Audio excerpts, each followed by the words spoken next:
वह दिन high school के लिए बैयून सिटी का गणितीय ओलंपियाड था। परीक्षा स्थल बैयून शहर के यिगहोंग में था। बैयून शहर में 14 उच्च विद्यालय थे। प्रत्येक हाई स्कूल में 5 भागीदारी स्लॉट थे और वहाँ 70 से भी कम लोग थे कि एक व्याख्यान थिएटर उन्हें समायोजित करने के लिए पर्याप्त था। प्रतियोगिता दोपहर 11:30 बजे तक जारी रही, क्योंकि सभी ने इसे गंभीरता से लिया। किसी ने भी पहले से अपने कागजात नहीं सौंपे। समय समाप्त होने पर ही सभी लोग मधुमक्खियों के झुंड की तरह बाहर निकले। बहन, जैसे ही जियान ए ने व्याख्यान थिएटर छोड़ा, उसे एक परिचित आवाज़ सुनाई दी। उसने पलटकर देखा कि यह जियाची थी।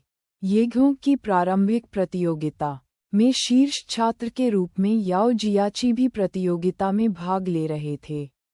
जब वे परीक्षा स्थल में दाखिल हुए तो उन दोनों ने केवल दूर से एक दूसरे को देखा और कुछ नहीं कहा। आपने कैसा किया? जियान ए मुस्कुराई और आदत से बाहर अपने चचेरे भाई के चेहरे पर चुटकी ली। जियाची को जियान ए की अंतरंग हरकतों की भी आदत थी, इसलिए उसे असहज महसूस नहीं हुआ। उसने स्तब्ध भाव से सिर हिलाया। ये स्कूल की प्रारंभिक प्रतियोगिता की तुलना में थोड़ा कठिन है, लेकिन ये ठीक है। मैंने उन सभी का उत्तर दे दिया है। जियाची एक सीधा साधा व्यक्ति था और विनम्र होना नहीं जानता था। उनके मन में जो भी था, उन्होंने कह दिया। अच्छे ढंग से कहें तो उनका व्यक्तित्व मूर्खतापूर्ण था। हालांकि वास्तव में उनका ईक्यू कम था। जियान ए उसे जानता था और जानता था कि वह आश्वस्त था। क्या आप स्कूल वापस जा रहे हैं? जियाची ने जियान ए से पूछा। जियान ए मदद नहीं कर सका, लेकिन चारों ओर देखा। अन्य स्कूलों के प्रतिभागी पहले ही एक के बाद एक चले गए थे। दोपहर में एर्जहोंग में कक्षाएं थीं, इसलिए उसे स्वाभाविक रूप से स्कूल लौटना पड़ा। उसने सिर हिलाया। दोपहर में कक्षाएं हैं, आओ दोपहर को एक साथ दोपहर का भोजन करें। याओ जियाची ने उसे आमंत्रित किया। जियान ए ने समय देखा और महसूस किया कि यह लगभग भोजन का समय था। यदि वह अकेले खाना खाने जा रही थी, तो वह जियाची के साथ भी खा सकती थी। ठीक है, चलो स्कूल में घूमें और देखें कि वहाँ खाने के लिए क्या है, जियान ए ने कहा। याओ जियाची, जैसे ही वे दोनों जाने वाले थे, अचानक पीछे से एक महिला की आवाज़ आई। जब याओ जियाची ने ये सुना, तो उसके चेहरे पर एक अजीब भाव उभर आया। जियान ए ने इसे पकड़ लिया और अपनी भौहें ऊपर उठाने से खुद को नहीं रोक सकी। अगले सेकंड में यिगहोंग स्कूल की वर्दी में एक लड़की जियाची की ओर दौड़ी। लड़की की त्वचा गोरी थी। हालांकि वह कोई खास खूबसूरत नहीं थी, लेकिन उसका लुक औसत से ऊपर था। उसकी आंखें थोड़ी ऊपर उठी हुई थीं, जिससे एक चालाकी का एहसास हो रहा था। उसने अपने बालों को पोनीटेल में भी बांधा था, जिससे उसका चिकना माथा दिख रहा था। लड़की ने आंखों में दुश्मनी भरी निगाहों से जियान ए की ओर देखा। वह दूर से साफ देख सकती थी कि इस व्यक्ति ने याओ जियाची के चेहरे पर चुटकी काटी थी, लेकिन याओ जियाची ने चकमा नहीं दिया। लड़कियों के बीच का चुंबकीय क्षेत्र इतना संवेदनशील था कि दूसरे पक्ष को बेवजह उसके प्रति शत्रुता महसूस होती थी। जियान ए स्वाभाविक रूप से इसे महसूस कर सकती थी, लेकिन वह अपने दिल में कड़वाहट से मुस्कुराई। क्या उसने उससे प्रेम प्रतिद्वंद्वी के रूप में व्यवहार किया?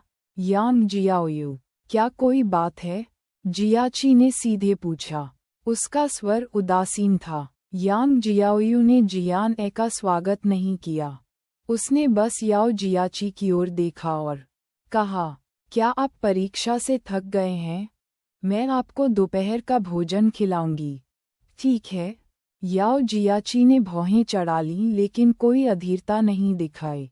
उसने उसे सीधे तौर पर अस्वीकार कर दिया। कोई ज़रूरत नहीं है। क्यों? लड़की नहीं मानी। उसने उसे घूरकर देखा। मैं प्रेम पत्र के बारे में आपसे बहस भी नहीं करूंगा। यांग जियाओयू ने इस तथ्य को नहीं छिपाया कि जियान ए मौजूद था। मुंह खोलते ही उसने प्रेम पत्र का जिक्र किया, या शायद उसने जियान ए को एक प्रेम प्रतिद्वंद्वी के रूप में माना और जानबूझकर उससे इसका जिक्र किया। जियान ए न केवल क्रोधित नहीं थी, बल्कि उसने समझने में भी पलकें झपकाईं। क्या इस लड़की ने कुछ समय पहले जियाची को मिला प्रेम पत्र लिखा था? लड़की के शब्दों से जियाची ने प्रेम पत्र उसी के अनुसार लौटाया होगा जो उसने पहले कहा था।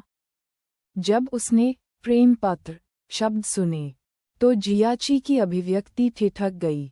अब इस मामले का जिक्र मत करो, मैंने इसे तुम्हें यथावत लौटा दिया है। याओ जियाची की नज़र मूर्खतापूर्ण थी। उसके चेहरे पर वह न तो चिंतित था और न ही क्रोधित था, एक क्रोधहीन व्यक्ति की तरह। तो फिर मैं तुम्हें भोजन कराता हूँ, इसके बदले तुम्हें मांस का एक टुकड़ा भी नहीं खोना पड़ेगा।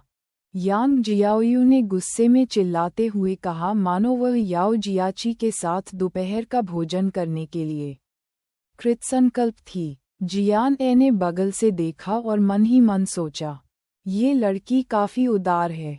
न केवल वह इस बात से नाराज नहीं थी कि जियाची ने उसका प्रेम पत्र लौटा दिया, बल्कि ऐसा भी लग रहा था कि उसकी मारक क्षमता बढ़ गई है। याओ जियाची यांग जियाओयू से भी अधिक प्रत्यक्ष थे। उनकी अस्वीकृति सीधी और संक्षिप्त थी। अरे याओ जियाची, आप मुझे चेहरा नहीं दे रहे हैं। यांग जियाओयू ने अविश्वास में अपनी आंखें चौड़ी कर लीं। जब उसने प्रेम पत्र लौटाया तो वह क्रोधित भी नहीं हुई।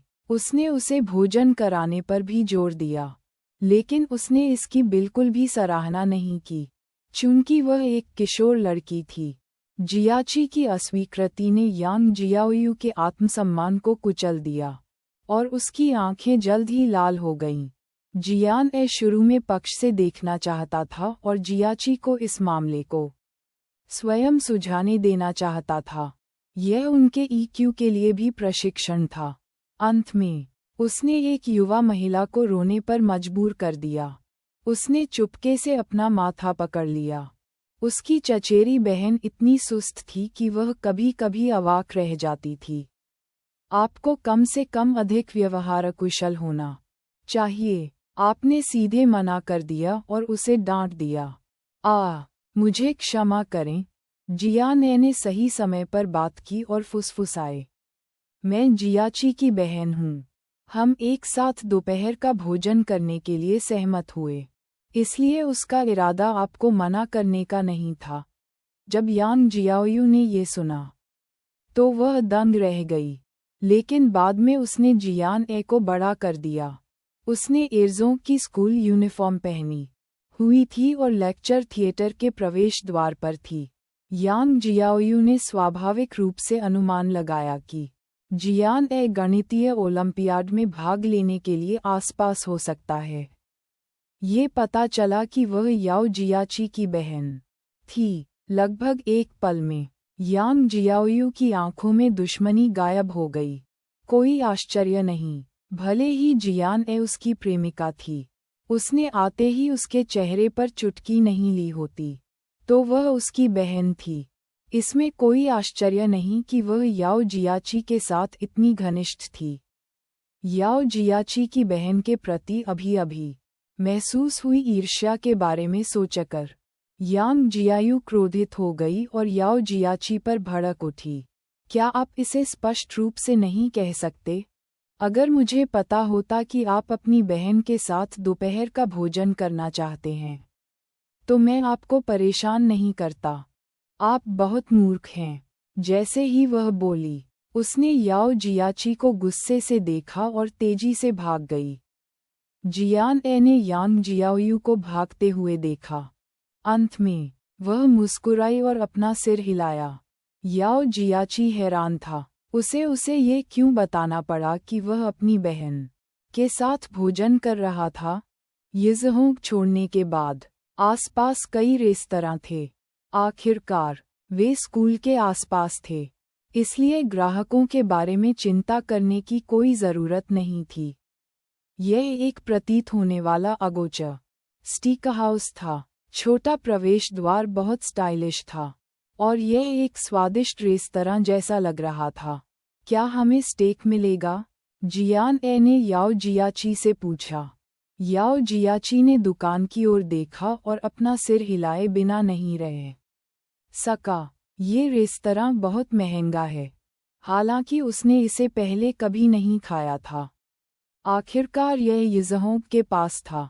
याओ जियाची ने एक सहपाठी से सुना था कि यह स्टीकहाउस बहुत प्रसिद्ध और महंगा था। डरो मत, चलो, मैं तुम्हें दावत दूंगा।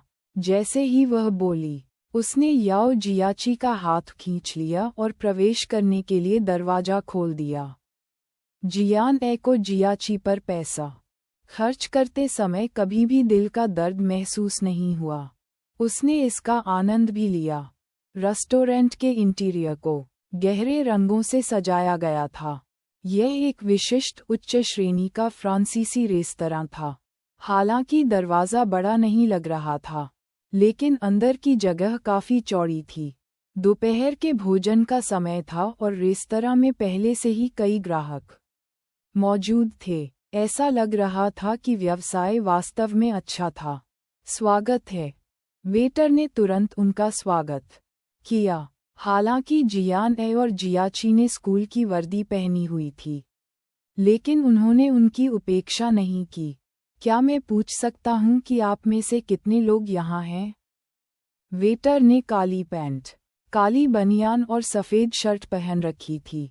कॉलर पर एक धनुष था, जो उन्हें प्रोफेशनल लुक दे रहा था। सिर्फ हम दोनों, कृपया हमें बेहतर रोशनी वाली सीट दें, जियान ने मुस्कुराते हुए कहा। वेटर उन दोनों को खिड़की के पास एक जगह पर ले आया। हालांकि यह अभी भी थोड़ा अंधेरा था। ये पूरे रेस्तरां में सबसे अधिक रोशनी वाली जगह थी। मेनू लेते हुए जियान ए ने इसे खोला और देखा कि यह पूर्ण अंग्रेजी मेनू था। वह अपनी भौहें ऊपर उठाने से खुद को नहीं रोक सकी। एपेटाइज़र के लिए हमारे पास फ्रेंच फोई ग्रास, मक्खन के साथ मलाईदार बेक्ड घोंगे और नारंगी सरसों सॉस के साथ ग्रिल्ड झींगे होंगे। लहसुन की रोटी के साथ मलाईदार मशरूम सूप। मुख्य परीक्षा के लिए हमारे पास 2 सिरोलिन स्टेक होंगे। इस डर से कि जियाची पश्चिमी शैली के स्टेक के तैयार होने को स्वीकार नहीं कर पाएगी, उसने वेटर को निर्देश दिया। एक भाग को 30% पकाना है, दूसरे को 100% पकाना है। अंत में डेसर्ट के लिए मुझे ताजे फलों और वेनिला आइसक्रीम से लिपटा एक कुरकुरा क्रेप चाहिए। इसमें अधिक स्ट्रॉबेरी डालें। धन्यवाद। मानक फ्रांसीसी व्यंजनों के लिए ऑर्डर देने की प्रक्रिया एपेटाइज़र और सूप से लेकर मुख्य व्यंजन और डेसर्ट तक थी। जियान ए इससे परिचित थी और उसके लिए अंग्रेजी मेनू को देखना मुश्किल नहीं था। वेटर का छात्रों के साथ भेदभाव करने का कोई इरादा नहीं था, लेकिन जियान ए ने उसे चौंका दिया। जाहिर था कि वह अक्सर फ्रेंच खाना खाती थी।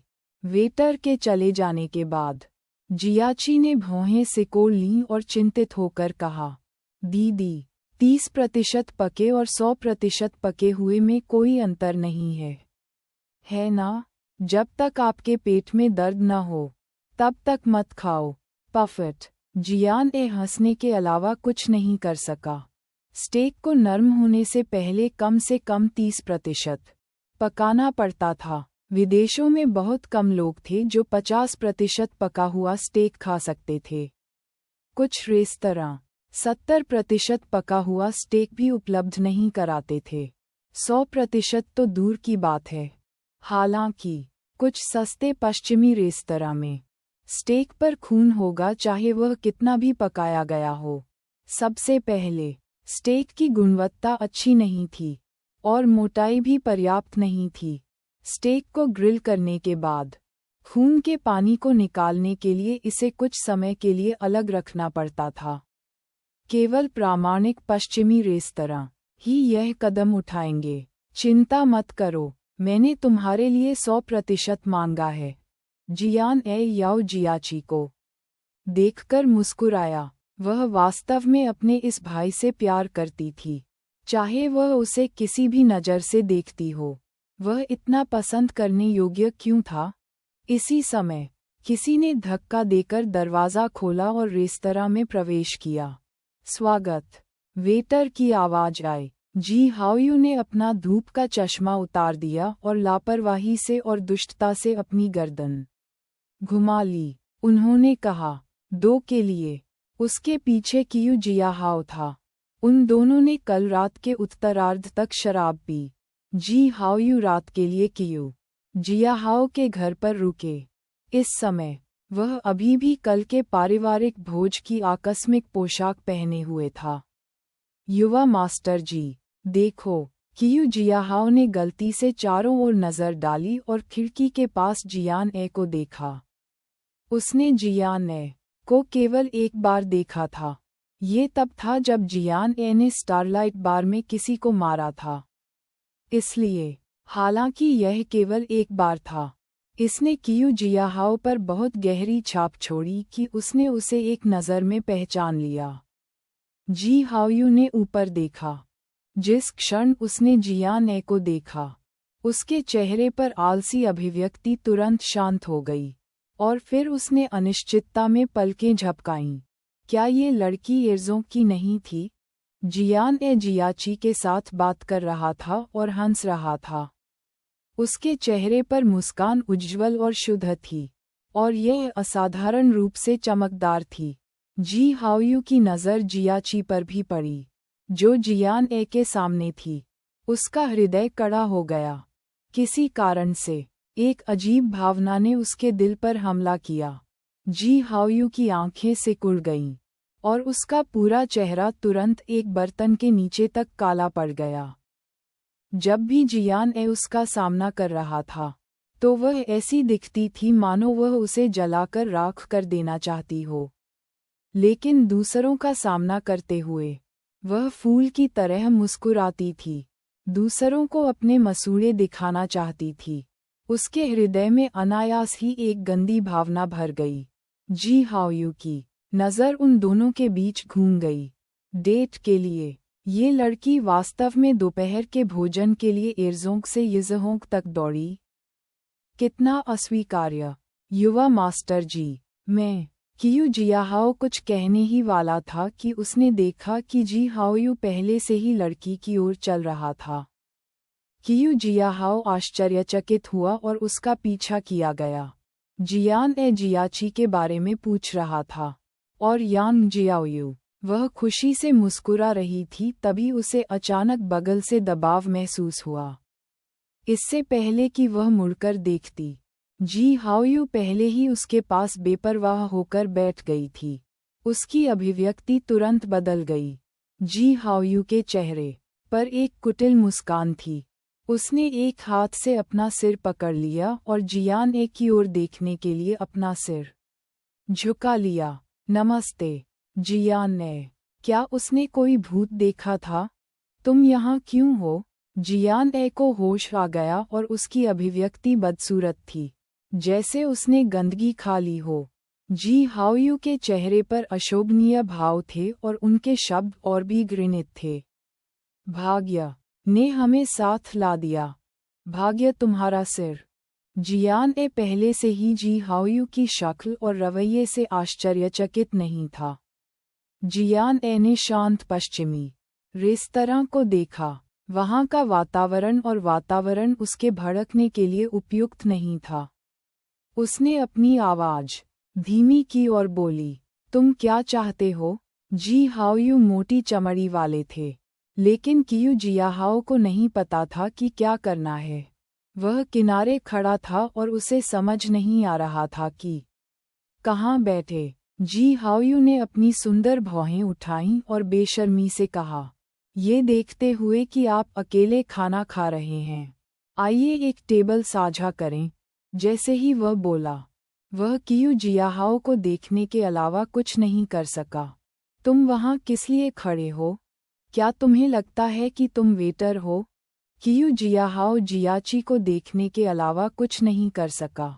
ये देखकर जियाची अपने नितंबों को अंदर की ओर ले जाने से खुद को नहीं रोक सका और अचंभित होकर बोला, कृपया बैठो। जियान ए ने कहा, क्या तुम अंधे हो? तुम मुझे मेरे भाई के साथ नहीं देख सकते? भाई? जब जी हाओयू ने ये सुना तो वह अपनी सुंदर भौहें ऊपर उठाने से खुद को नहीं रोक सका। उसकी नज़र याओ जियाची पर पड़ी। वह दिखने में बुरा नहीं था, लेकिन थोड़ा घबराया हुआ और प्यारा था। वह उस प्रकार का नहीं दिखता जैसा वह चाहती थी। जियाची की पहचान जानने के बाद जी हाओयू की आंखों में मुस्कान भर आई। उसके हृदय की अकथनीय दुर्गति तुरंत दूर हो गई। हाँ, मैं अंधा हूँ। जी हाओयू मुस्कुराए। ताकत ने दिखाया कि एक मरा हुआ सूअर होने का क्या मतलब है जो उबलते पानी से नहीं डरता। जियान ए ने अपनी आंखें बेरहमी से घुमाईं और अपने दिल में शाप दिया, बदमाश। अगले ही पल जी हाओयू ने ऑर्डर देना शुरू कर दिया। क्योंकि जियान ए और जियाची पहले पहुंचे, उनके व्यंजन पहले परोसे गए। जी हाओयू ने मेज पर रखे व्यंजनों को देखा और महसूस किया कि जियान ए ने अपने सभी पसंदीदा व्यंजन ऑर्डर कर दिए थे। मेज पर कांटा उठाकर जी हाओयू पके हुए घोंघे को काटने ही वाला था कि जियान ए ने बेरहमी से चाकू के पिछले हिस्से से उसका हाथ मारा। जी हाओयू ने तुरंत अपना हाथ पीछे खींच लिया और पलकें झपकाईं। आपको खाने की अनुमति नहीं है। मैंने इसे ऑर्डर किया है। जियान ए ने उसकी ओर देखा। वह रेस्तरां में उसके साथ बहस नहीं कर सकती थी, इसलिए उसने उसके साथ एक टेबल साझा करना सहन किया। हालांकि जियान ए का उसके साथ दोपहर का भोजन करने का कोई इरादा नहीं था। ये स्पष्ट था कि वह रेखा खींचना चाहती थी। कियू जियाहाओ अवाक रह गया। क्या इस लड़की में युवा मास्टर जी के हाथ पर चाकू के पिछले हिस्से से वार करने की हिम्मत थी? उसने उसे ऐसे घूरकर भी देखा। कियू जियाहाओ की जी हाओयू की समझ के साथ वह पहले से ही चुपचाप अपने दिल में जियान ए के लिए धूप जला रहा था। अप्रत्याशित रूप से अगले सेकंड में कियू जियाहाओ ने अपनी आंखें चौड़ी कर लीं जैसे कि वह बिजली की चपेट में आ गया हो। जी हाओयू न केवल क्रोधित नहीं था, बल्कि उसने उसे बचकानी दृष्टि से भी देखा। मैं इसे खाना चाहता हूँ। जैसे ही वह बोला, वह फिर से अपने कांटे के साथ बाहर पहुंचा। इस बार जियान ए ने चाकू के पिछले हिस्से से उस पर वार नहीं किया। उसने उसे केवल उन आंखों से देखा जो आग उगलने वाली थीं। यह व्यक्ति इतना मोटी चमड़ी वाला क्यों था? इसे भूल जाओ। वह बिन बुलाए आया था, लेकिन उसने वही खाया जो उसने ऑर्डर किया था। जी हाओयू को अपने मुंह में घोंघे का स्वाद आया, लेकिन वह जियान ए को देखकर मुस्कुरा रहा था। हालांकि उन्होंने कुछ नहीं कहा, लेकिन उनकी अभिव्यक्ति वास्तव में मार खाने के लिए कह रही थी। जी हाओयू ने एक घोंघा निगल लिया और अपनी जीभ की नोक से उसके होंठ चाटे। यदि कोई दूसरा व्यक्ति उस रूप को देखता तो उन्हें लगता कि यह व्यक्ति मोहक है।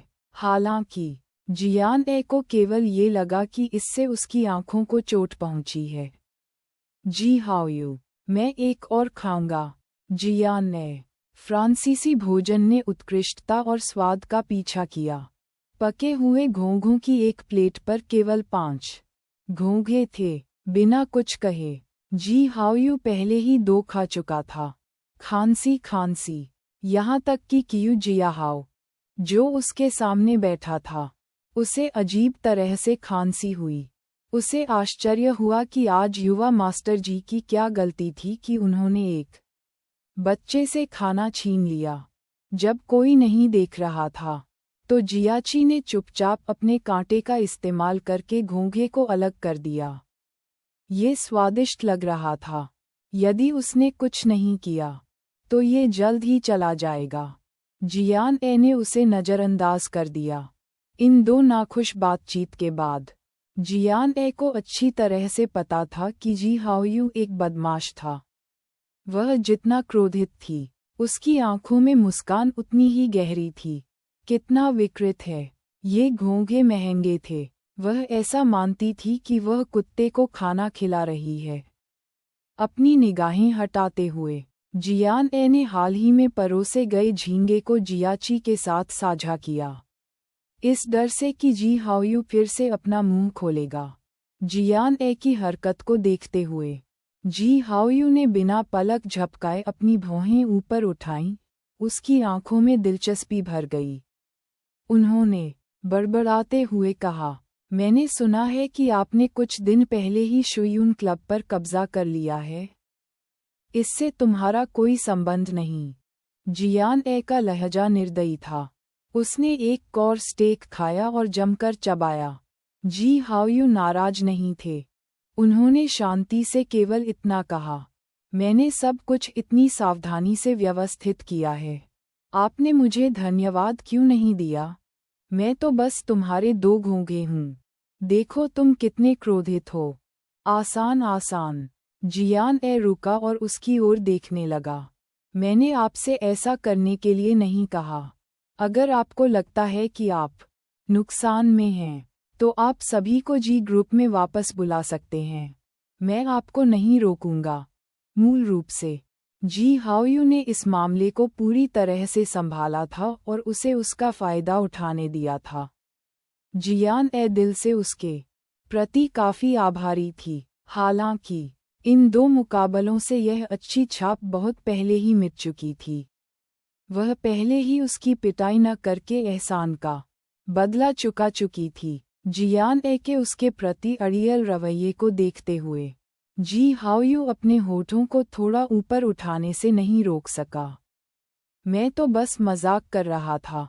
मैं उन्हें आप पर छोड़ दूंगा। आप जितना चाहें उनका उपयोग करें। जियान ए ने उसकी ओर देखा और यह पता नहीं लगा सका कि सुबह जब उसने अपने बाल धोए थे तो जी हाओयू के मस्तिष्क में पानी था या नहीं। उसने उसे एक पल में गुस्सा क्यों दिलाया और अगले ही पल अच्छी बातें क्यों कही। हालांकि सभी ने कहा कि युवा मास्टर जी का व्यक्तित्व अप्रत्याशित था, लेकिन ऐसा कोई रास्ता नहीं था कि वह इतने अप्रत्याशित हो सकते है ना। जियान ए को नहीं पता था कि वह क्या करना चाहता है। क्या वह उसे चिढ़ाने वाला था या उसकी मदद करने वाला था? ये दोनों की तरह दिखता था, लेकिन दोनों में से किसी की तरह भी नहीं दिखता था। उसके विस्मय के बीच जी हाओयू द्वारा ऑर्डर किए गए व्यंजन एक के बाद एक परोसे गए। मुख्य व्यंजन पनीर के साथ पकाया गया बोस्टन लॉबस्टर था। जियान ए तेज और फुर्तीले थे। उसने बदला लेने के लिए अपने कांटे से अधिकांश भोजन छीन लिया। केवल एक झींगा मछली का सिर और एक झींगा मछली की पूंछ बची। जरूर, मैं तुम्हें अपने घोंघे खाने दूंगा। जियान ए ने इसे जियाची के साथ विभाजित कर दिया। याओ जियाची के एक हाथ में कांटे पर ताज़ा कटा हुआ गोमांस था। उसने गोरे और चमकीले झींगा मछली के मांस को देखा और असमंजस में अपनी आंखें झपकाईं। कियू जियाहाओ, जो किनारे पर था, ने अपनी आंखें चौड़ी कीं। उसने मन ही मन सोचा, हे भगवान, ये लड़की थोड़ी उग्र है। उसने यंग मास्टर जी का खाना छीनने की हिम्मत की। जी हाओयू भी दंग रह गए। उसे उम्मीद नहीं थी कि यह लड़की इतनी प्रतिशोधी होगी। थोड़ी देर बाद प्लेट पर अकेले झींगे के सिर और पूंछ को देखते हुए जी हाओयू ने कहा, फिर मुझे क्या खाना चाहिए? उसने ऐसा क्यों कहा? व्यथित वह घूमा और जियान ए की ओर देखा। जियान ए ने पहले ही झींगा मछली का मांस अपने पेट में निगल लिया था, कुछ स्टेक और झींगे के साथ। जियान ए पहले से ही भरा हुआ था। ये सुनकर उसके दिमाग को झटका लगा। अगले सेकंड में जियान ए ने स्टेक के शेष आधे हिस्से को जी हाओयू के सामने धकेल दिया। आपका स्वागत है, कियू जियाहाओ। उसकी हिम्मत उसके गले में थी। ये लड़की कहाँ से आए? उसने युवा मास्टर जी को बचा हुआ खाना देने की हिम्मत कैसे की? उनकी नज़र युवा मास्टर जी की प्रतिक्रिया देखने के लिए ध्यान से उनके चेहरे पर पड़ी। उसे डर था कि अगर युवा मास्टर जी उसे अप्रसन्न कर देंगे तो वह उसके सामने मेज पलट देंगे। वह कियू जियाहाओ ने ये कहने के लिए अपना मुंह खोला कि वह यंग मास्टर जी के लिए एक मुख्य व्यंजन ऑर्डर करना चाहता था। अप्रत्याशित रूप से उसका जबड़ा पहले ही जमीन पर गिर चुका था। 30% पका हुआ। मुझे ये पसंद है। जब जी हाओयू ने बात की तो स्टेक पहले ही उसके मुंह में प्रवेश कर चुका था। भाई, क्या तुम साफ सनकी नहीं हो? कियू जियाहाओ जी हाओयू की ओर देखा और महसूस किया कि उसकी आंखें अंधी होने वाली थीं। यह वह युवा मास्टर जी नहीं थे जिन्हें वह जानता था। वह सपना देख रहा होगा। जियान ए भी अवाक रह गया। उसने तब जानबूझकर जी हाओयू से घृणा की थी। कौन जानता था कि वह उसका बचा हुआ स्टेक बिना किसी हिचकिचाहट के खा लेगा? उस पल में जियान ए को एहसास हुआ कि अपना पश्चिमी भोजन खत्म करने के बाद उसने आदतन अपनी कटलरी प्लेट पर रख दी थी। हालांकि जी हाओयू पहले से ही प्लेट में छोड़ी गई कटलरी का उपयोग कर रही थी, मानो कुछ सोच रहे हों। जियान ए का चेहरा लाल हो गया। यह व्यक्ति जहरीला था, है ना? उन्होंने नियमों का पालन क्यों नहीं किया? जियान ए के कोमल चेहरे को लाल सेब में बदलते देख जी हाओयू को संतुष्टि महसूस हुई। उसने स्टेक का एक टुकड़ा काटा और उसे अपने मुंह में भर लिया। ये बहुत स्वादिष्ट था। वह जितना अधिक खाता, वह उतना ही अधिक स्वादिष्ट होता। जियान ए को लगा कि उसके मूल्य तुरंत ध्वस्त हो गए हैं। जी हाओयू को कटलरी के साथ बचा हुआ स्टेक खाते हुए देखकर उसे लगा कि उसका चेहरा गर्म हो गया है। जियाची, क्या तुम्हारा काम हो गया? जियान ए दौड़ना चाहता था। जियाची ना कहना चाहता था क्योंकि उन्होंने अभी तक मिठाई नहीं परोसी थी।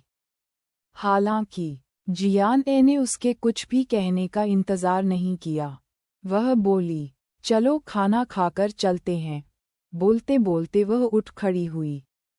सौभाग्य से यह एक डाइनिंग चेयर थी, सोफा नहीं। जियान ए ने कुर्सी खींची और तेजी से बाहर निकली। ऐसा लग रहा था मानो वह भाग रही हो। जियाची केवल उठ सकती थी और पीछे चल सकती थी। वह पीछे से चिल्लाना नहीं भूला, दीदी, हमने बिल का भुगतान नहीं किया है। जियान ए लड़खड़ा गया और लगभग गिर गया। जी हाओयू ने उसे रेस्तरां से गायब होते देखा। उसके सुंदर चेहरे पर एक मुस्कान खिल गई, और यह एक ऐसी मुस्कान थी जो बहुत आरामदायक थी। वह बहुत प्यारी थी। कियू जियाहाओ ने जी हाओयू के चेहरे पर मुस्कान देखी और उसकी खोपड़ी में झुनझुनी महसूस हुई। इन सभी वर्षों में युवा मास्टर जी के चेहरे पर एक फीकी मुस्कान थी। वह इस तरह कब मुस्कुराया था? उसकी आंखें चमक रही थीं। तुम ठीक हो? कियू जियाहाओ पूछने के अलावा कुछ नहीं कर सका। जी हाओयू को केवल शरीर और मन दोनों से असाधारण खुशी महसूस हुई। उसकी हैंगओवर की थकान भी दूर हो गई। उसके हाथ हिलना बंद नहीं कर रहे थे। उसने स्टेक का एक और टुकड़ा काटा और खा लिया। बहुत अच्छा। कियू जियाहाओ ने जी हाओयू के हाथ में कटलरी को देखा। उसके मुंह के कोने अदृश्य रूप से हिलने लगे। वह नहीं जानता था कि क्या उसे याद दिलाना चाहिए कि उसने किसी और की कटलरी का इस्तेमाल किया था। जी हाओयू, आप किसका इंतज़ार कर रहे हैं? जल्दी खाओ, मुझे अभी भी बाद में हवाई अड्डे पर हाओजू को लेना है। कियू जियाहाओ ने सिर हिलाया और उसके शब्दों को निगल लिया। ये देखकर कि युवा मास्टर जी अच्छे मूड में थे, बेहतर होगा कि उन्हें उकसाया न जाए। हालांकि वह लड़की कौन थी, कियू जियाहाओ इसका पता नहीं लगा सका। जियान ने एक सांस में सड़क के किनारे पहुंच गया। जी हाओयू की गंध के बिना उसे लगा कि हवा बहुत ताज़ा थी।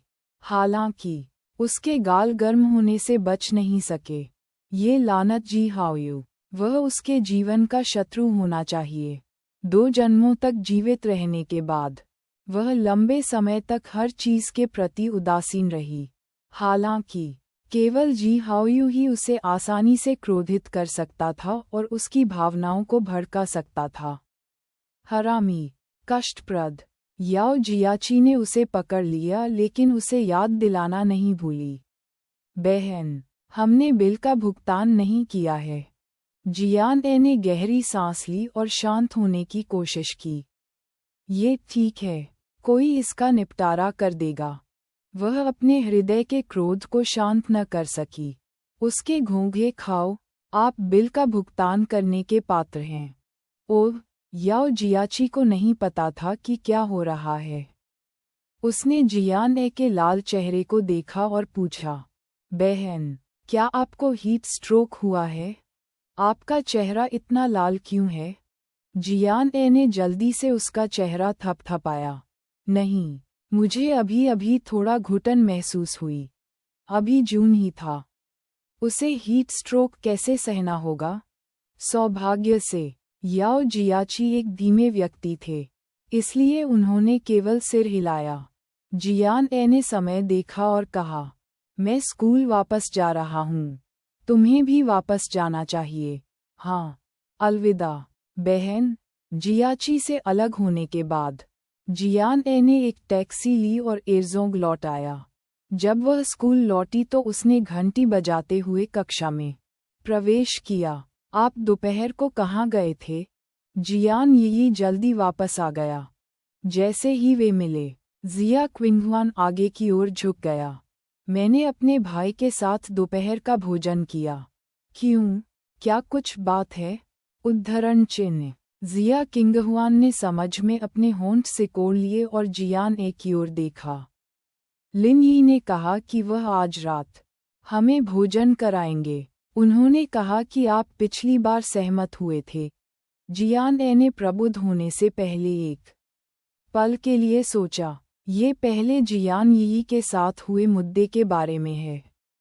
लिन यी ने कहा कि वह मुझे धन्यवाद देना चाहते थे और मुझे भोजन कराना चाहते थे। जियान ए ने उदासीनता से कहा। मैंने कहा कि खाना ठीक है, लेकिन हमें एक साथ खाना होगा। मुझे इसके बारे में ही ख्याल आ रहा था। जिया क्विंगहुआन ने सिर हिलाया। वह मुझसे हर दिन पूछ रहा है कि मैं इन कुछ दिनों से कब खाली हूँ। इसीलिए वह तुम्हारा इलाज कर रहा है। तुम दोनों अकेले खाना खा सकते हो। तुम्हें हमें शामिल करने की क्या जरूरत है? लाइट बल्ब्स, जिया क्विंगहुआन ने फिर पूछा। जियान ए ने तुरंत उसकी ओर अपनी आंखें घुमाईं। ये देखकर जिया क्विंगहुआन ने तुरंत सिर हिलाया। ठीक है, ठीक है, मैं समझता हूँ। मैं भविष्य में आपके मामलों में हस्तक्षेप नहीं करूँगा। उद्धरण चिन्ह। बैयून सिटी अंतर्राष्ट्रीय हवाई अड्डा। चीन के तीसरे सबसे बड़े हवाई अड्डे के रूप में बैयून सिटी अंतर्राष्ट्रीय हवाई अड्डे पर ग्राहकों का प्रवाह बहुत अधिक था। हर जगह लोग घूम रहे थे। जब जी हाओयू हवाई अड्डे पर पहुंचे तो बूढ़े मास्टर जी वू योंग के साथ पहले ही पहुंच चुके थे। दादाजी, जब उसने बूढ़े व्यक्ति को देखा, जी हाओयू तेजी से उसका स्वागत करने के लिए आगे बढ़ा। उसने वू योंग को पुकारा। अंकल वू, वू योंग ने कहा। ओल्ड मास्टर ने मिस हॉक्सू को लेने पर जोर दिया, इसलिए मैं उनके साथ गया। बूढ़ा मास्टर अच्छे मूड में था, और जब उसने ये सुना तो वह जोर से हंसा। हॉक्स्यू आखिरकार देश में वापस आ गई है, उसके दादा के रूप में। मुझे आकर उसे लेना होगा। जी हाओयू ने कल रात वू योंग के शब्दों के बारे में सोचा और पुराने मास्टर को देखने से खुद को नहीं रोक सके। दादाजी, जब हॉक्स्यू यहाँ हो तो उसे कुछ समय के लिए अपने स्थान पर रहने दें और अपने साथ अच्छे से रहें। अच्छी बात है। बूढ़ा और भी खुशी से मुस्कुराया। विमान समय पर 2:45 पर उतरा। जल्द ही यात्री आगमन द्वार पर बैचों में बाहर निकलने लगे। उनमें से एक छरहरी काया असाधारण रूप से आकर्षक थी। लड़की लगभग 13-14 साल की लगती थी, लेकिन वह छोटी नहीं थी। उसके पास रंगीन बाल टाई, एक डेनिम जैकेट, तंग चमड़े की पैंट और आकर्षक चमड़े के जूतों की एक जोड़ी के साथ एक गंदी चोटी थी। वह एक पंक लड़की की तरह लग रही थी, शांत और स्टाइलिश। लड़की ने अपनी कलाई पर एक कंकाल शैली का कंगन पहना हुआ था और उसके लाल हाथ के सामान पर एक सफ़ेद कंकाल मुद्रित था। बगल के लोग देखते रहे, लेकिन जब उन्होंने लड़की का चेहरा देखा तो वे चिल्लाए बिना नहीं रह सके। हालांकि उसने एक पंक लड़की की तरह कपड़े पहने थे, लेकिन उसने गाढ़ा मेकअप नहीं लगाया था। इसके बजाय उसने केवल थोड़ा सा लिप ग्लॉस लगाया। लड़की की आंखें बादाम के आकार की और गाल आड़ू जैसे थे। उसकी त्वचा गोरी और चमकदार थी और उसकी पलकें लंबी और थोड़ी मुड़ी हुई थीं। वह असाधारण रूप से सुंदर थी। आज अपने पहनावे के साथ उन्होंने एक अलग ही स्वभाव दिखाया। अपने भाई जी हाओयू की तरह विरोधाभासी अस्तित्व ने दो प्रकार के स्वभाव को स्पष्ट रूप से समझाया।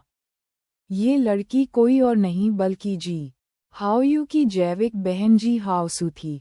जैसे ही वह भीड़ से बाहर निकली, बूढ़े आदमी ने उसे पकड़ लिया। उसने एक बच्चे की तरह उत्तेजनापूर्वक अपना हाथ लहराया और पुकारा, हॉक्स्यू, हॉक्स्यू। हंगामा सुनकर जी हॉक्स्यू वहां आ गईं। जैसे ही उसने बूढ़े आदमी को देखा, वह दौड़कर उसकी बाहों में समा गई। दादाजी, हॉक्सू आपको बहुत याद करता है। जैसे ही वह बोली, वह पहले से ही रो रही थी। उसकी टक्कर से बूढ़े आदमी की छाती में दर्द हुआ, लेकिन उसने शांति से अपनी पोती को गले लगा लिया। वह खुश भी था और उत्साहित भी। ओह, मेरे अनमोल बच्चे, दादाजी भी तुम्हें याद करते हैं। तुम आखिरकार वापस आ गए। तुम आखिरकार वापस आ गए। अरे, लड़की, क्या तुम अपने भाई को नहीं देख सकती? जी हाओयू किनारे पर हंसे। तभी जी हॉक्स्यू बूढ़े मास्टर जी की बाहों से बाहर आ गया। वह घूमी और जी हाओयू की बाहों में समा गई। भाई, मुझे भी तुम्हारी याद आती है। जी हाओयू बेबसी से मुस्कुराए और उनकी आंखों में प्यार साफ झलक रहा था। अब तक जी हॉक्सू दुनिया का एकमात्र व्यक्ति था जो उसकी बाहों में प्रवेश कर सकता था। वापस जाते समय जी हाओयू ने अपनी कार उनके घर के ड्राइवर को सौंप दी और बूढ़े व्यक्ति और बाकी लोगों के साथ वुयोंग की कार में बैठ गए। कार में जी हॉक्सू ने कहा, अंकल वू, मैं दादाजी के साथ रह रहा हूँ। मैं कहीं नहीं जा रहा हूँ। वू यूंग ने गाड़ी चलाते हुए उत्तर दिया। बूढ़े मास्टर ने मुझे आज सुबह घर के सबसे बड़े शयनकक्ष को साफ करने के लिए कहा। पुराने मास्टर को पता है कि आपको गुलाबी रंग पसंद है, इसलिए उन्होंने सब कुछ बदल दिया। दादाजी, आप बहुत विचारशील हैं। जी हॉक्सू जानता था कि लोगों को कैसे मनाना है। उसने बिगड़ैल व्यवहार किया और बूढ़े आदमी की बाहों में चली गई। बूढ़ा बहुत खुश हुआ। उन्होंने जी हॉक्स्यू को हड्डियों से बहुत प्यार किया। अतीत में जी हॉक्स्यू अब जैसे कपड़े नहीं पहनती थी। 3 साल पहले वह ऑस्ट्रेलिया में पढ़ाई करने गई थी, शायद इसलिए कि वह ऑस्ट्रेलिया में पंक संस्कृति के संपर्क में आई थी। इसलिए उसने इस संस्कृति को अपना लिया और जब वह पहली बार घूमने के लिए घर आई तो ऐसे कपड़े पहनकर घर आए। हालांकि बूढ़े ने कुछ नहीं कहा। अब जबकि 3 साल बीत चुके थे, ऐसा लग रहा था कि वह हॉक्सू के पहनावे से परिचित हो गया है। कोई और पोती होती तो उनकी टांगें तोड़ देता। मैंने हाओयू से सुना कि आप अब विदेश जाने की योजना नहीं बना रहे हैं। बूढ़े मास्टर जी ने पूछा।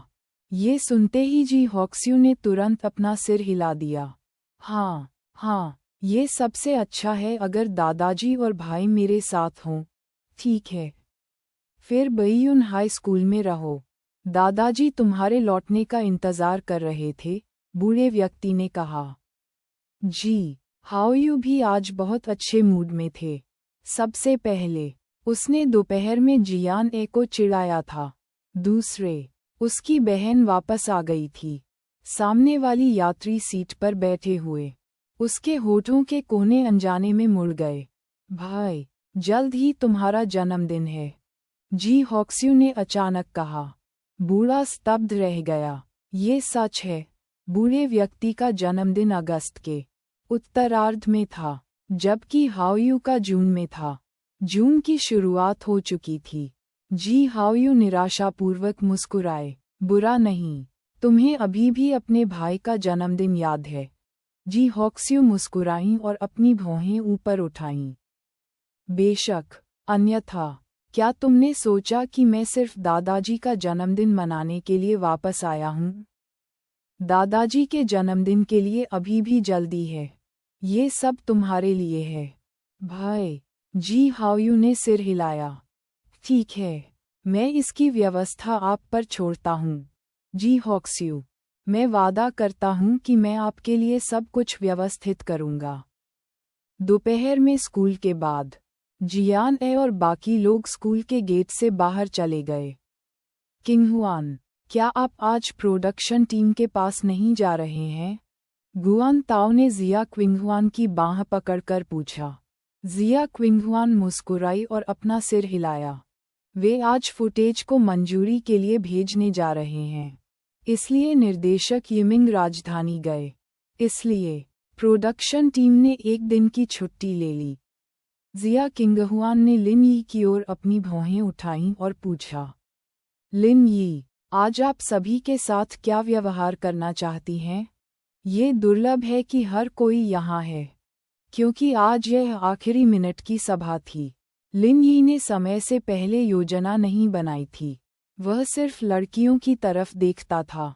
आप क्या खाना चाहते हो? जब जिया क्विंगहुआन और गुआन ताओ ने ये सुना, तो उन्होंने सहज रूप से जियान ए की ओर देखा। वे कैसे नहीं जान पाए कि लिन यी क्या सोच रही थी। वह जियान ए से पूछ रहा था कि वह क्या खाना चाहती है। जियान ए ने पलकें झपकाईं और कहा, मैं मसालेदार खाना खाना चाहता हूँ। मसालेदार खाना खाओ, जिया किंगहुआन ने दोहराया। लिन यी ने सिर हिलाया और कहने से पहले एक पल के लिए सोचा। क्या हमें जियांग तुओ तुओ जाना चाहिए? जियांग तुओ तुओ बैयुन शहर में एक बहुत प्रसिद्ध उच्च श्रेणी का निजी रेस्तरां था। ये कंट्री ज़ैड के जियांग चुवान के स्वाद पर केंद्रित था। वे सभी ऐसे लोग थे जो मसालेदार खाना खा सकते थे, इसलिए उन्होंने एक के बाद एक सिर हिलाया। लिन यी की कार में बैठने के बाद वे सीधे जियांग तुओ तुओ की ओर चले गए। जियांग तुओ तुओ एक उच्च श्रेणी का निजी रेस्तरां था। हालांकि वे मुख्य रूप से मसालेदार भोजन परोसते थे, लेकिन उनके व्यंजन सामान्य कंट्री ज़ैड के जियांग चुवान व्यंजन नहीं थे। रेस्तरां बहुत निजी था, इसलिए उनके पास केवल निजी कमरे थे। कोई काउंटर नहीं था। दूसरी मंजिल पर एक कमरे में एक निजी कमरे के दरवाजे पर लकड़ी के चिन्ह पर डू जियांग यान उकेरा हुआ था। निजी कमरे में बाई झो अपनी आंखें बंद करके आराम से बैठा था। ची यांग, जो किनारे पर था, मेज पर रुमाल मोड़ते हुए ऊब गया। उनके सामने डाइनिंग टेबल खाली थी। वे दोनों चुप थे, मानो किसी का इंतजार कर रहे हों। थोड़ी देर बाद आखिरकार कोई निजी कमरे का दरवाजा धक्का देकर खोला। बाई झोंग ने देखा, एक बड़ी धूप वाली टोपी और धूप का चश्मा, जो किसी के चेहरे के आधे हिस्से को ढक सकता था, ने इस व्यक्ति के चेहरे को लगभग ढक दिया था। उसने एक साधारण पोशाक भी पहनी हुई थी, जो एक कैजुअल कोट और हल्के रंग की जीन्स थी। यूं बुयाओ के अलावा बाहर जाते समय और कौन खुद को छिपाएगा? By Zhou. जब यून बुयाओ ने बाई झोउ को देखा तो वह खुश हो गई। फिर उसने अपनी सन हैट उतार दी और उसके मुलायम, हल्के हरे, लंबे बाल झड़ गए। बाई झोउ मुस्कुराई और उसे गले लगाने के लिए खड़ी हो गई। आप जैसे व्यस्त व्यक्ति के साथ भोजन की व्यवस्था करना कठिन है, युन बुयाओ ने माफ़ी मांगते हुए कहा। मेरे पास कोई विकल्प नहीं है। प्रोडक्शन टीम प्रगति के लिए दौड़ रही है। निर्देशक ने मुझे एक दिन की छुट्टी दी, इसलिए मैंने तुरंत आपसे पूछा। बोलते समय उसने ची यांग की ओर देखा। हाय ची यांग, बहुत दिनों से नहीं देखा। यूं बुयाओ एक मिलनसार व्यक्ति थे जो छोटी छोटी बातों से परेशान नहीं होते थे, लेकिन ची यांग उनकी प्राथमिकताओं में गड़बड़ी नहीं कर सकते थे। वह आदरपूर्वक झुके और बोले, भगवान ब्याओ।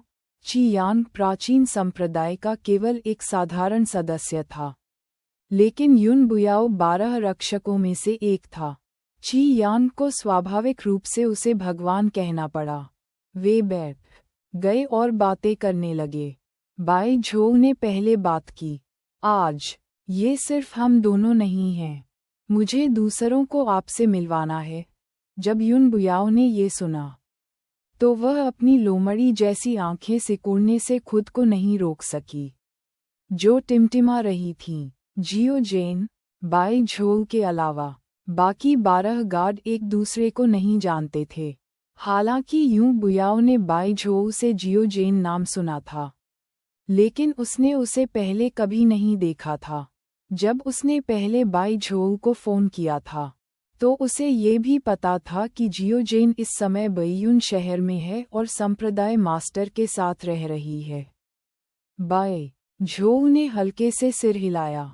उसे आपसे पूछना और भी मुश्किल है। जियो जेन एकांतवासी व्यक्ति थे और उन्हें भीड़ पसंद नहीं थी। यदि बाई झोउ ने यह नहीं कहा होता कि अन्य 12 गार्ड मौजूद थे, तो वह नहीं आता। जैसे ही वह बोल रहा था, किसी ने निजी कमरे का दरवाजा फिर से धक्का देकर खोल दिया। काले कपड़े पहने जियो जेन ने ठंडे सुंदर चेहरे के साथ कमरे में प्रवेश किया। ची यांग सबसे पहले खड़े हुए थे। लॉर्ड जियो जेन। बाई झोउ उठ खड़ी हुई और जियो जेन की ओर देखा। एक बार प्रवेश करने के बाद एयर कंडीशनर चालू करने की भी आवश्यकता नहीं है। जब से जियो जेन ने वांग युनमेई की बीमारी का इलाज किया, बाई झोउ ने उसे फिर कभी नहीं देखा। लगभग 2 महीने हो गए थे। जियो जेन बाई झोउ के चिढ़ाने के प्रति उदासीन था। इसके बजाय उसने यूं बुयाओ की ओर देखा। यूं बुयाओ की प्रतिष्ठा के कारण, यहाँ तक कि जियो जेन जैसा व्यक्ति भी, जो ज़्यादा टेलीविज़न नहीं देखता था, उसे जानता था। वह तुरंत घबरा गया। उसे संदेह हुआ कि बाई झोउ द्वारा उल्लेखित 12 गार्डों में से एक यह महिला थी। युन ब्याओ उठ खड़ा हुआ। उसके सामने वाले व्यक्ति की अभिव्यक्ति पथरीली और आभा कठोर थी। वह जियो जेन के समान था जिसका उल्लेख बाई झोउ ने किया था। यूं बुयाओ पहले ही समझ गया था। जब बाई झोउ ने ये देखा, तो उन्होंने कहा, मुझे भूत के हाथ वाले डॉक्टर जियो जेन से मिलवाओ। जैसे ही उन्होंने बोलना समाप्त किया, उन्होंने जियो जेन से कहा, ज़ेड आयड फॉक्स। यूं बुयाओ अभिवादन के रूप में मुस्कुराया। जियो जेन ने भी सिर हिलाया। कहा जा सकता है कि वे दोनों अब एक दूसरे को जानते हैं। वे एक के बाद एक बैठ गए।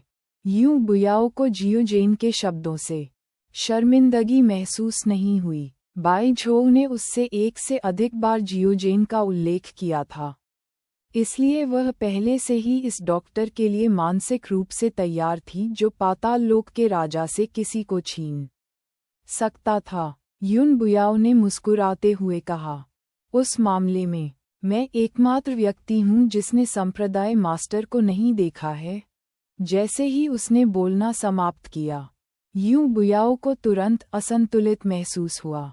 यहाँ तक कि ची यांग ने भी सेक्ट मास्टर को देखा था, लेकिन वह 12 गार्डों में से एक ने उसे पहले कभी नहीं देखा था। सबसे महत्वपूर्ण बात यह है कि उसे बाई झोउ और जियो जेन से उच्च स्थान दिया गया था। बाई झोउ ने बेबसी से कंधे उचकाए। मेरे पास कोई विकल्प नहीं था। संप्रदाय मास्टर के आदेश के बिना मैं तुम्हें उससे मिलने नहीं ला सकता। जियोजेन ने ये भी कहा। संप्रदाय मास्टर की मां को लाइलाज बीमारी थी, इसलिए मेरी सिफारिश की गई थी, अन्यथा मुझे मौका नहीं मिलता। यूं बुयाओ। वह एक पल के लिए अवाक रह गई। उन दोनों के पास अच्छे कारण थे, इसलिए वह बहस नहीं कर सका। हालांकि बाई झोउ की आंखों में दिलचस्पी भर गई। आप स्वयं उसकी जांच कर सकते हैं, अपनी क्षमताओं के साथ। इसे हासिल करना कठिन नहीं होना चाहिए। युन बुयाओ ने उसकी ओर अपनी आंखें घुमाईं। बकवास बंद करो। सेक्ट मास्टर की अकेले में जांच करें। क्या वह जीने से थक गई थी? 12 रक्षकों का मुख्य लक्ष्य संप्रदाय गुरु के प्रति अपनी वफादारी की प्रतिज्ञा करना था।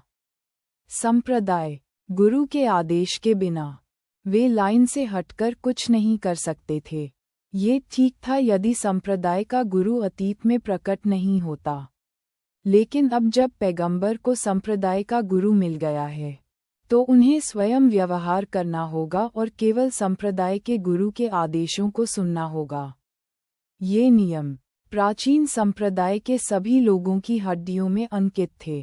किसी ने भी उनका उल्लंघन करने का साहस नहीं किया। बाई झोउ भी स्वाभाविक रूप से मजाक कर रहा था, इसलिए उसने तुरंत इसे हंसा दिया। जियोजेन ने समय देखा और शांति से कहा, क्या कोई और व्यक्ति नहीं है? युन ब्याओ ने चिल्लाकर कहा, यह सही है। क्या आपने नहीं कहा था कि 12 में से 4 गार्ड आज उपस्थित होंगे? बाई झोउ वापस होश में आए और समय देखा। तयशुदा समय पहले ही बीत चुका था। वह अभी तक यहाँ क्यों नहीं था? उन्होंने ची यांग की ओर देखा और कहा, उससे संपर्क करें। ची यांग ने सिर हिलाया और अपना फ़ोन लेकर निजी कमरे से बाहर चला गया। थोड़ी देर बाद वह लौटा और बाई झोउ के कान में कुछ फुसफुसाया। जब बाई झोउ ने ये सुना, तो वह थोड़ा घबरा गया। उन्होंने ची यांग की ओर देखा और कहा, देखो तुमने कौन सी अच्छी जगह चुनी है। ची यांग ने पलकें झपकाईं और व्यथित दिखे। जियोजेन और यूं बुयाओ मदद नहीं कर सके, लेकिन एक दूसरे को देख सके। जियोजेन ने भौहें चढ़ा दीं, लेकिन युन बुयाओ ने उत्सुकता से पूछा, क्या हुआ? क्या हुआ? बाई झोउ ने केवल अपना सिर हिलाया और आह भरी। ये ठीक है, मुझे डर है कि आज केवल हम 3 ही हैं। दूसरे को अप्रत्याशित स्थिति का सामना करना पड़ा और वह नहीं आ सका। युन बुयाओ थोड़ा निराश था। वह अब भी उत्सुक थी कि दूसरा व्यक्ति कैसा होगा। इसके अलावा प्रोडक्शन टीम को एक दिन की छुट्टी मिलना भी दुर्लभ था। अगली बार वे संभवतः फिल्मांकन समाप्त करने के बाद एकत्रित हो सकेंगे। बाई झोउ ने उन दोनों को कुछ भी समझाने की योजना नहीं बनाई थी, इसलिए उन्होंने सव को व्यंजन परोसने का निर्देश दिया। एक और सप्ताह बीत गया। पिछले कुछ दिनों में बूढ़ी मैडम वांग को दिन में 2 बार जियान ए के घर जाना पड़ता था, लेकिन हर बार वह देखती थी कि दरवाज़ा बंद है। वांग युनमेई बहुत समय पहले ही बाहर चले गए थे, और जियान ए और जियान यू को उससे निपटने के लिए परेशान नहीं किया जा सकता था। वे आमतौर पर बहुत देर से घर जाते थे, इसलिए वे उससे एक बार भी नहीं मिले। बुढ़िया शुरू से ही एक चतुर व्यक्ति थी। क्या ये परिवार हवा में उड़ गया होगा? वे जानबूझकर उससे बच रहे थे। सप्ताहांत का लाभ उठाते हुए बुढ़िया फिर से चली गई। दरवाज़ा अभी भी बंद था। इससे बुढ़िया को इतना गुस्सा आया कि वह खुद को रोक नहीं पाई और बोली, तुमने अपनी माँ से छिपने की हिम्मत कैसे की? देखो, अगर मैंने तुम्हें पकड़ लिया तो मैं तुम्हें कैसे सबक सिखाऊंगी। जैसे ही उसने बात की, वह अपने घर की ओर नहीं बल्कि वांग यूझी के घर की ओर चली। दोनों बहनें आमतौर पर करीब थीं।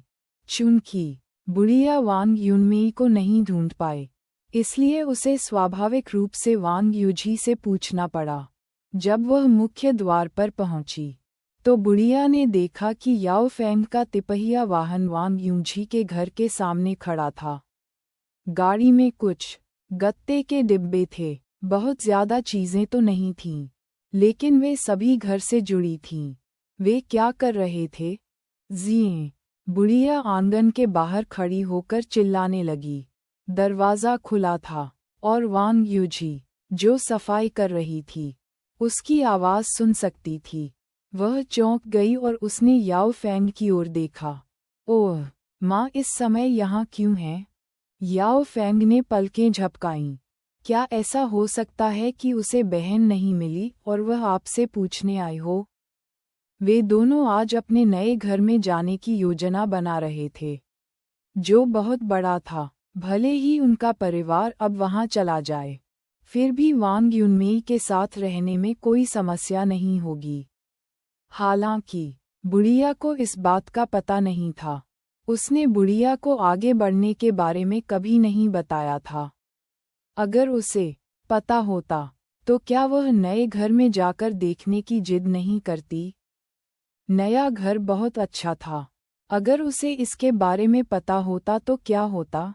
सबसे महत्वपूर्ण बात, उसे डर था कि बुढ़िया उसकी बड़ी बहन से टकरा जाएगी। माँ, तुम यहाँ क्यों हो? वांग यूझी ने इसके बारे में सोचा, लेकिन वह पहले ही घर में प्रवेश कर चुकी थी।